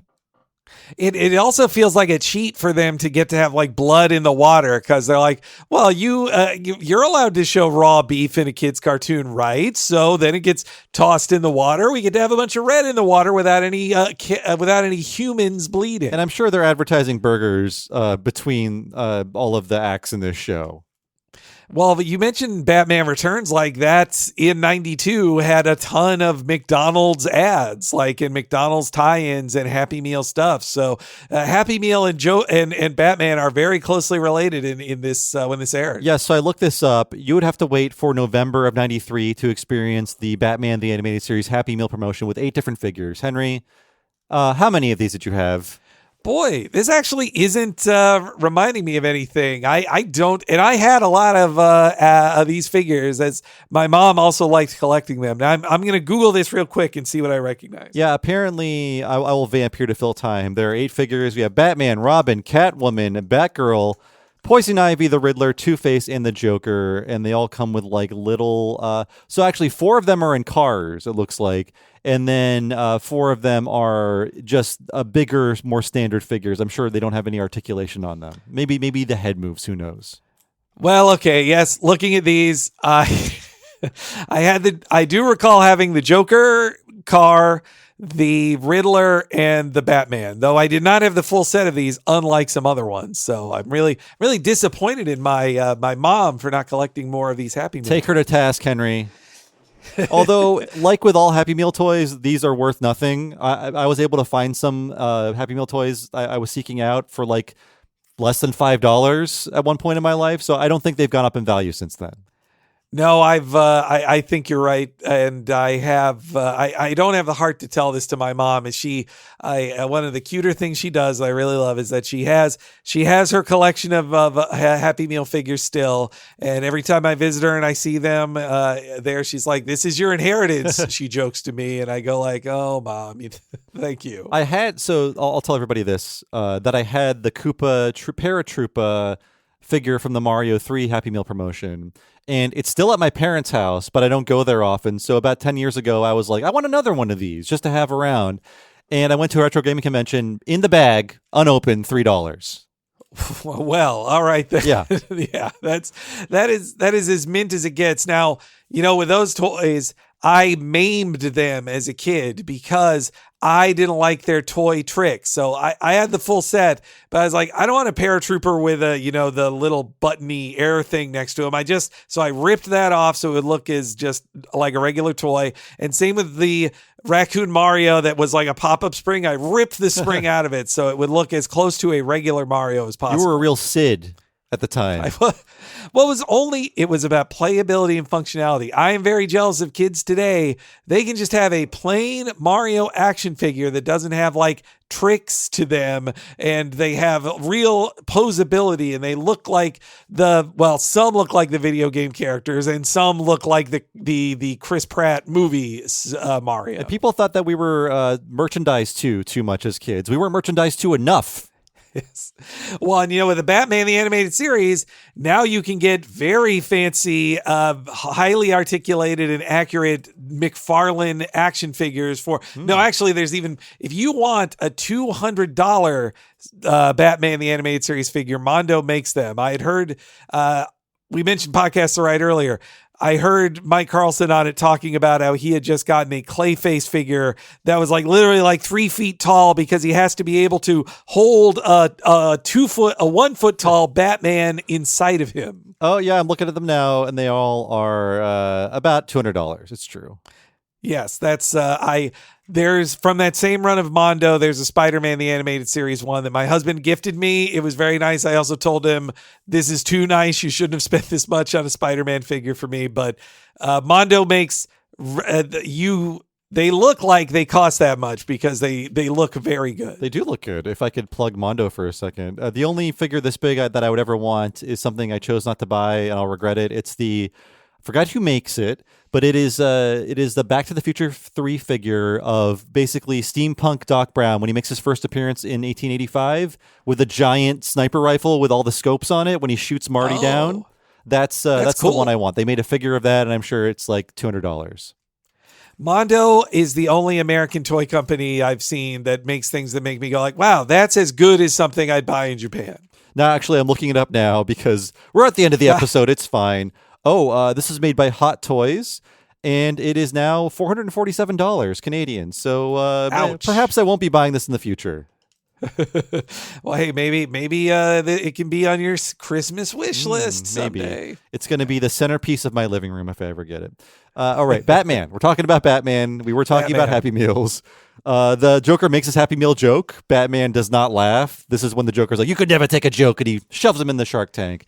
It's not the cool Shark Tank that comes up with amazing products every week. It's the bad Shark Tank. It's a dangerous one. No, isn't that great that like Paul Dini makes this key to so many of his Joker episodes of Joker does a funny line and Batman gives him nothing. He does it so much that it works perfectly as the final major plot point in The Return of the Joker, the Batman Beyond movie, of how Terry beats the Joker. And in Mad Love, isn't Harley Quinn ruining the joke why the Joker punches her out of a window? When it's about fish too, because the piranhas, when Batman's upside down, the piranhas won't be smiling anymore, right? Yeah, it's like, actually, Mad Love is like a sequel to this because he says the Joker toxin could never make the piranhas smile. So then Harley turns him upside down so the piranhas' frowns look like smiles. And then the Joker says, if you got to explain a joke, it's not funny. And that's when he like beats her up and sends her out the window to die. And then Batman says later, she got closer than you ever did, Puddin'. And then he laughs at the Joker. Like, that's when he finally laughs. Great. Yeah, we covered that one. Check out that episode. It's so good. Yeah, so Batman is kicked in. Bullock shows a rare sign of sympathy for Batman. He goes, he doesn't stand a chance. And that's when the Joker throws the red meat at Bullock, shoves him in too. So the agreement was never going to work out the way Batman planned. Oh, yeah. And you know what? Huge credit to everybody writing on this. They didn't do a bat shark repellent joke. They got Batman and a shark right here. Didn't do it. They knew what they were playing with. It was fire, and they couldn't make that joke. Batman is cuffed underwater with his arms behind his back. Bullock is in the water holding the red meat. Batman does that cool maneuver where you pull your handcuffed arms over your legs, pulling a real Houdini, cool. It seems. Yeah, I mean, hey, he was trained by Zatanna's dad, Zatara, to do all of the escape artist tricks, so he knows exactly what to do. And Bullock gets rid of the red meat. He surfaces. The Joker is not playing fair because after doing a little curly impression, the la-da-dee-la-da-da, he pushes a button which seals the top of the aquarium with these glass doors. I like Batman keeps it cool. I think another reason they have Bullock here is because Batman isn't going to fret or be like, hey, like, and that might not be as dramatically interesting to kids watching. So you need to have Bullock there to be like, hey, no, don't kill me. Ah. And the way Batman defeats the shark and escapes feels like it's out of a 2010s video game. This could be an Arkham boss fight where he gets behind the shark, puts the chain from the cuffs in his mouth, sort of like a bridle on a horse, and rides the shark around. He rides the shark into a reef, which cracks the side of the aquarium, and then he rides the shark into the side of the aquarium that's cracked, which dumps out the water. The shark goes with it. The shark does not die. He safely goes into the water around the docks, which will pay off later. It's not just we have to save the shark censor note. Actually, now that you mentioned Arkham, I think it was Arkham City in the Mr. Freeze section. You fight a shark in a museum, or you definitely fight a shark. And when you beat the shark and like punch him out, the achievement was like bat shark repellent or some sort of joke on that. Okay. I remember now. Well, it's been, Jesus Christ, 14 years since I played through that game, and I really want to again, although I recently played through Arkham Origins and it's really good. Arkham Asylum is the best one, but Arkham City is almost too sprawling, but that one was my favorite. I only played through all of Arkham Asylum for a Retronauts about within the last 5 years. Yeah. I can't remember when. I might like City more. I prefer how, economical Asylum is, but City really opens it up in a way that's not overwhelming. I have never played Arkham Knight, and I know that there is an entire Kevin Conroy Batman performance I have not heard yet. You should, Arkham Knight is great. I wish it was as good as the other two, but it is really great. I think the biggest mistake of Arkham Knight is that they felt they had to have a Batmobile, and if they never had a Batmobile in their games, then people would have complained that they never did it. But once they put it in the game, you realized why they didn't want to have it before, because being in a Batmobile is not half as fun as just flying around as Batman. And that game is almost 10 years old, or will be 10 years old very, very soon. And they just put out their most recent game, which I feel bad for that studio. Yep. Yeah. I mean, the sign of the guys who made the heads of the studio resigning a year before the game comes out, like that's a bad sign. And same with, I just watched that, that's another one, just like Multiverses, where they clearly canceled like a year of Game Pass stuff or of DLC, and so I watched a video of the ending of the DLC storyline, and it's all just comic strip pages with Harley voiceover to explain what happened. Hey, it's been 10 years. Let's just do Asylum again, or Arkham in general. Get somebody on. I think perhaps Rocksteady. Who knows? They can get away with it. They tried two different friggin' multiplayer Batman games with Gotham Knights and with Suicide Squad. Neither was well reviewed. I gave a few hours to both of them. Didn't much care for them compared to the Arkham games. Let's just get back to single player Batman. Let's give that a shot, guys. Warner hasn't shut down Rocksteady yet, so maybe they will. I think we are making a return to single player games because as stupid as executives are, I think they're realizing, 8 million people can't play 30 different forever games at once. Yes, yeah. I think they should just oh, if we're going to make a forever game, just have it be Fortnite DLC or some shit, and then make single-player games yourself. License things to Fortnite. It only makes sense. So, yes, that is how Batman escapes. He makes the shark ride through the side of the aquarium, and the shark is safe. The rumbling caused by the thousands of gallons of water pouring out knocks Harley and the goons in. They're fine. I think they just needed to be kind of pushed into the pool for some comeuppance here. Yeah, because Batman doesn't have time to beat them up. He's got to go straight to the Joker instead. And this is the one scene where I had to rewind a few times because I thought, like, well, what's happening? Because the Joker pushes a button on the fishing pole platform. This elevates it into the ceiling, but we get a POV shot of the Joker looking up at the ceiling as the hatch is approaching him, and we see it's covered with boards, and it's sort of like an off-screen violence thing, where it's inferred that he like smashed through the boards, but there's a piece missing here, it feels like, that makes it a little clumsy. Maybe this also is Paul Dini talking about another of his favorite, or referencing another of his favorite Bugs Bunny cartoons, the Rabbit of Seville, which has the impossibly rising barber's chair. Now, if Batman cut his hair and massaged his scalp with his toes, we'd be talking. So yeah, the shark is fine. We see it get washed into the ocean. Bullock is doing okay. He's coughing up some water. He tells Batman, "Give him one for me, will ya?" And this is when Batman grapples up to where the chair brought the Joker on top of the building. And then the Batman creeps up behind the dazed Joker and backhands him. We see the strike on screen. I think this is another walking a thin line. Batman can't punch directly in the face, but a backhanded slap, sure. That is funny that they're like, oh, well, I mean, because I feel like a kid could just as easily, you know, you slap your little brother like that just the same as you could punch them if you were being the Batman and in play fighting with your friends. I think by this point they saw Ren slap Stimpy 10,000 times on Nickelodeon. They're like, you could slap him. Though when Joker hits him back, that's when there's some convenient lightning, right? Yes.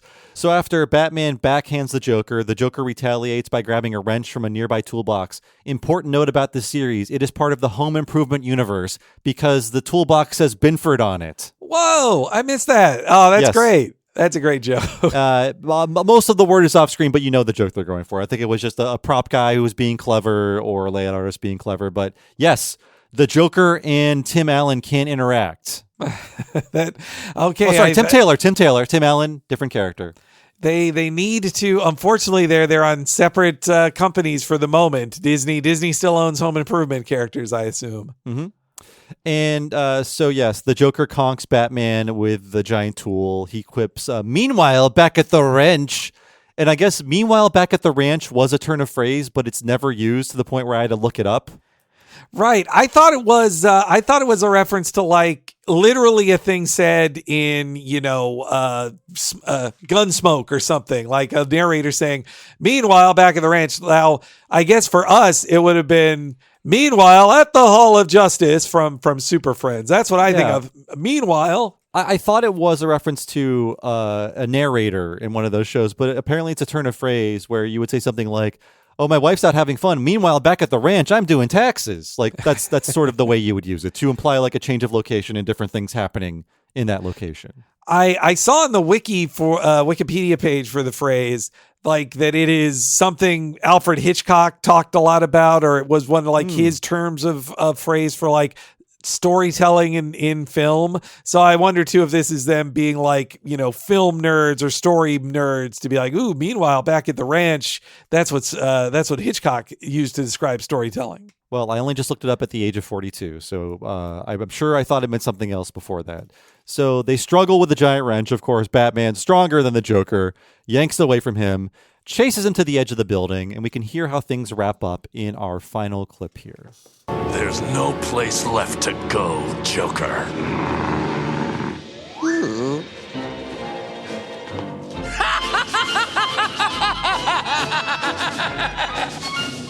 See, Batsy, I think of everything.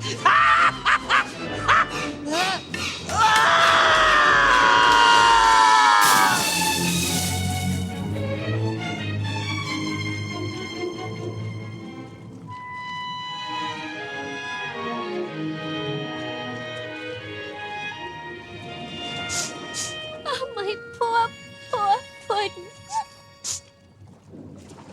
man, he was a demented, abusive, psychotic maniac. Yeah, I'm really gonna miss him.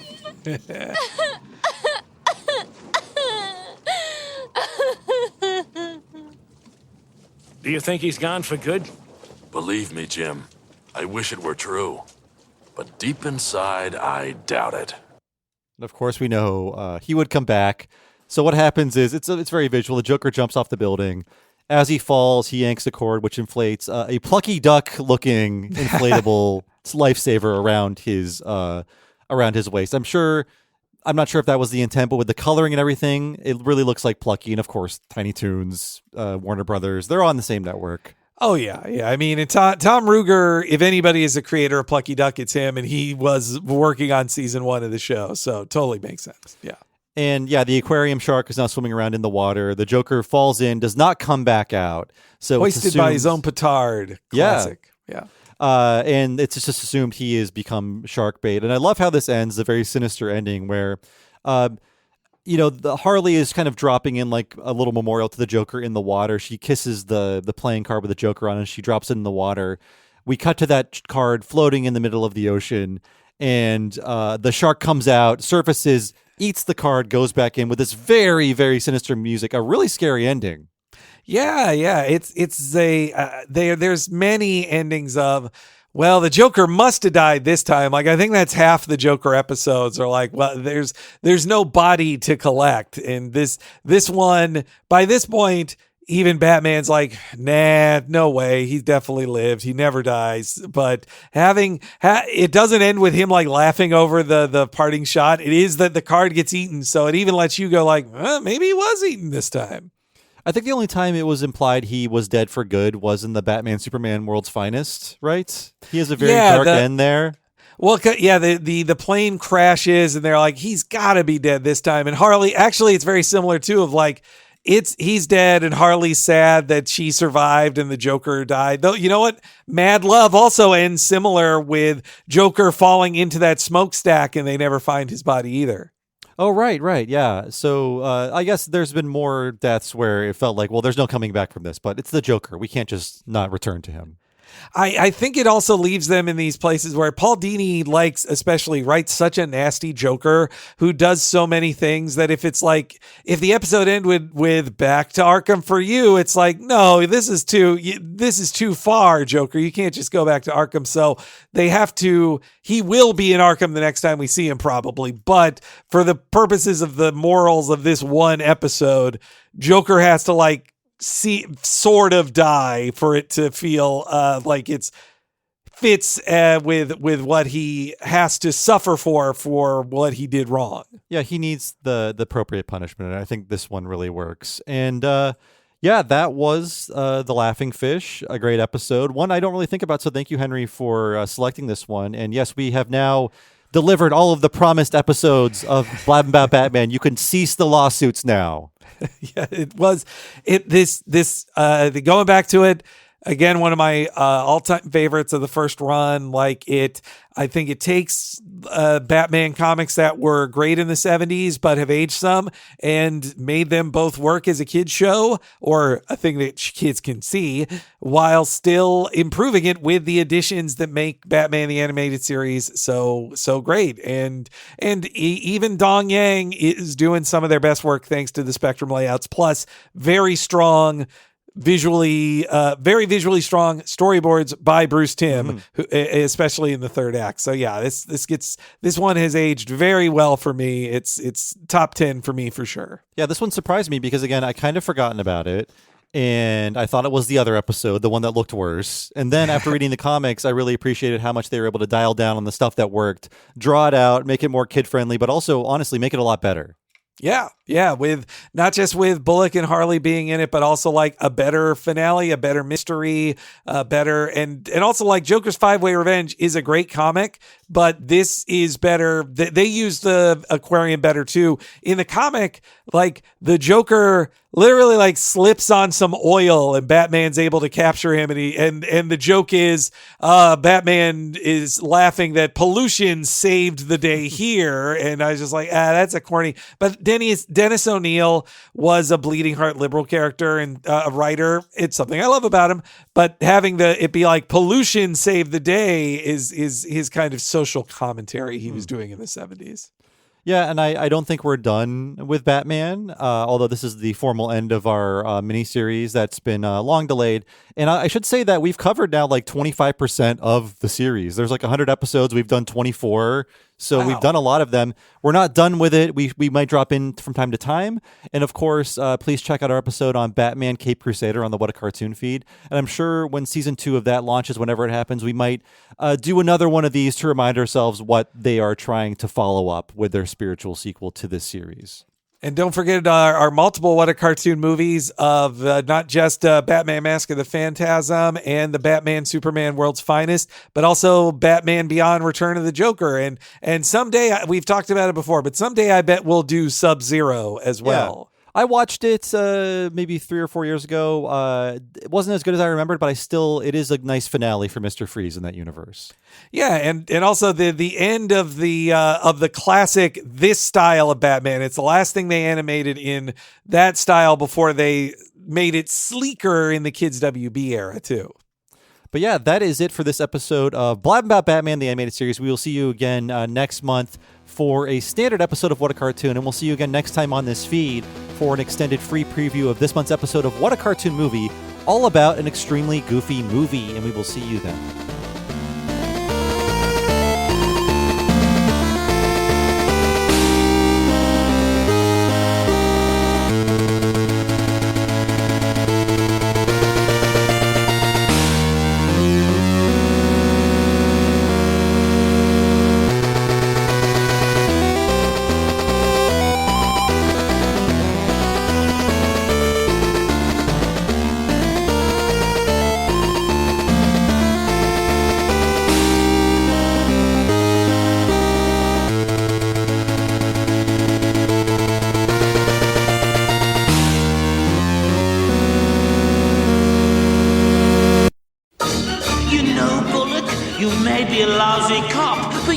A terrific worm.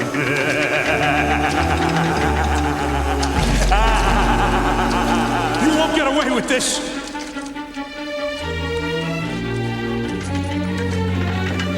He's right, you know. You're kidding.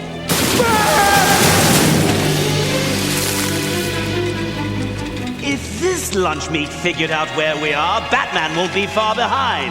And why spoil my sharky's appetite when I can feed him bigger fish?